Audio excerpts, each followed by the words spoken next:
All right, video 4, we're really going to talk a lot about tribulation. And this is going to be one of the key themes that we are going to look at throughout the study of the end times. But I want to make sure that we know that it's not just a random thing that happens. There is specific purposes for the Lord bringing tribulation into the land. And we talked a little bit about that in the last video. One of those things is that there's this violent clash of kingdoms that is taking place. But tribulation serves a different role depending on which group you sort of find yourself in at the end of the age. And I'm really going to break this down into 4 separate groups.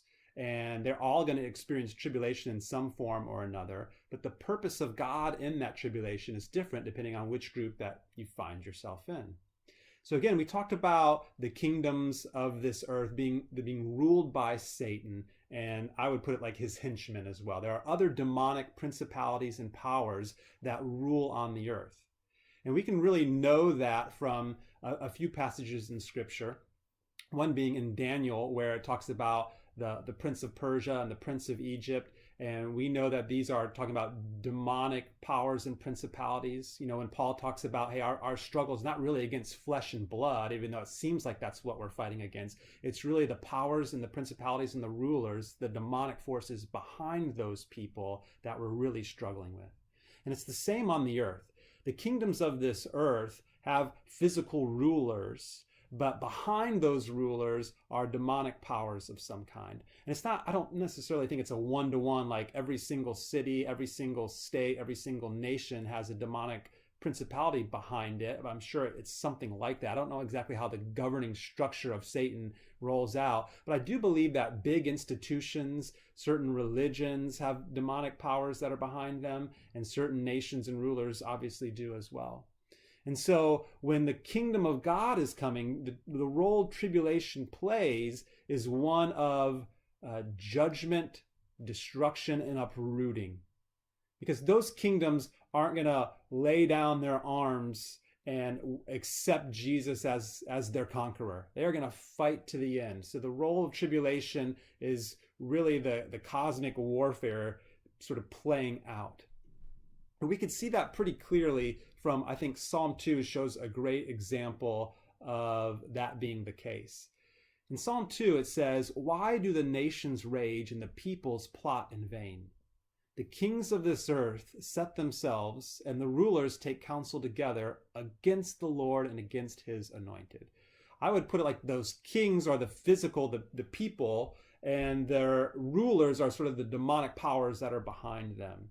And neither the physical people nor the demonic rulers want Jesus to come. So they have set themselves against the Lord's anointed, the one that's coming to crush their head. And it says that the Lord actually sort of laughs at this attempt to stop him. But when he's done laughing, it says, then in verse 5, he will speak to them in his wrath and terrify them in his fury, saying, "As for me, I have set my king on Zion, my holy hill. Ask of me," he's talking about to Jesus here, "ask of me, and I will make the nations your heritage and the ends of the earth your possession." And so this is a very helpful end times psalm here, Psalm 2, because it lets us know a few things. It gives us, again, context for the tribulation that's taking place.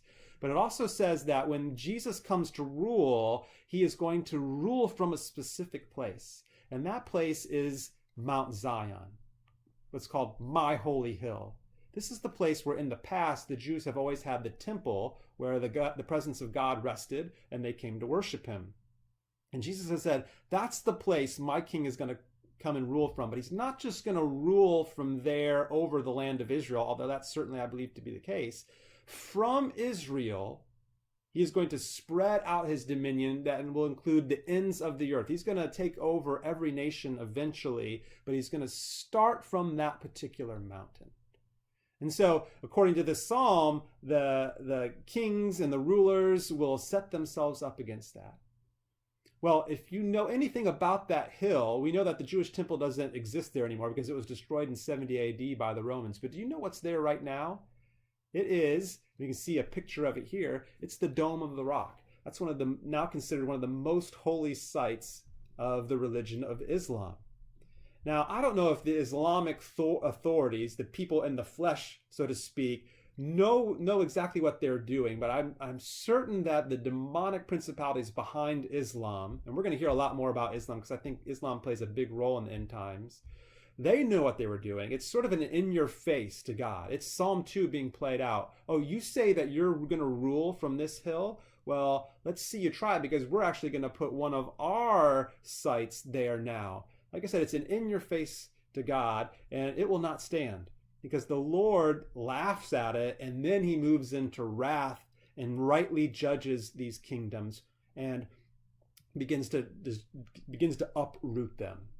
So if you're a part of those kingdoms, then you're in trouble. Tribulation is a judgment upon you, and it's not going to end well for you.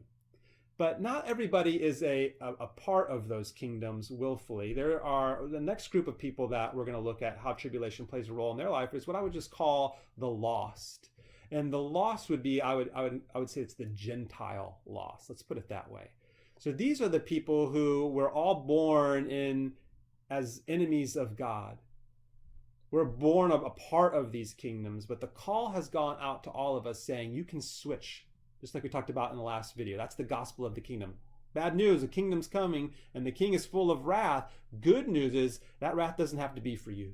You can actually be more than a member of his kingdom. You can be his son or his daughter.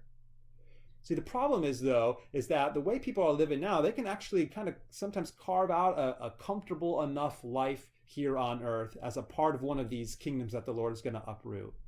But in his mercy, the Lord, who doesn't just look at our now, but looks at our eternity, says, I want them to know that if they really choose to be a part of this kingdom, it may go well for them for 70 years, but after that, it's going to be an eternity of suffering the consequence of being a part of an opposing kingdom of God's. So the Lord brings tribulation into the world, and by doing that, he really puts people where they can't sit on the fence anymore.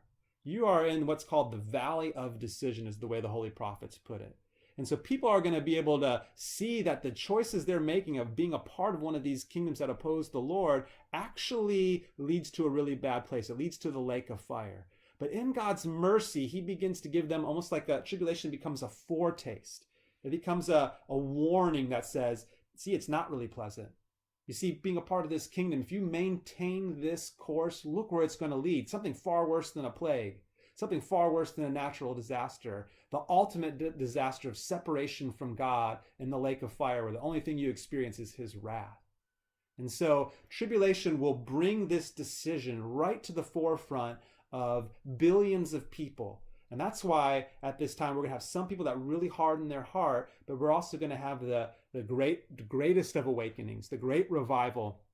We're going to see many people come in because tribulation actually brings them to a point of decision that they wouldn't experience otherwise. They would just sort of slowly walk right into the lake of fire, unaware that they had made such a disastrous choice. But there's another group as well, and these are the Jewish people. And so the Jewish people have a unique role in the end times. You see, many of the headlines that we read today take place in Jerusalem and are about Jewish people. This relatively population-wise small group of people in a small nation really dominate the headlines. And the reason is because of the unique role that God has for his people. And you may say, well, do they have a unique role? I thought the church sort of replaced them. And we're going to talk about how we relate to Jewish people as the church, because there's a lot of confusion and misunderstanding about that. But we're going to get to that in a later video. But what I will say right now is that the Lord is not done with the Jewish people. He has made many covenant promises with them, and he fully intends to fulfill them and the unique role that they have. You see, remember, God's coming to rule from a specific hilltop, Mount Zion. And more than that, Jesus is still a Jewish man. And he said he's going to rule as a Jewish man. He's going to be on the throne of David.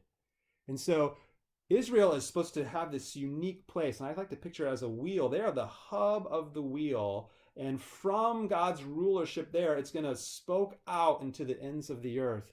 And he has chosen to rule as a Jewish king. And so that means that there are some things that tribulation is going to do for the Jewish people. It is really going to be for them an establishing of them into their proper place. It's going to be it's going to be the birthing pains that results in a nation of holy people being born in one day.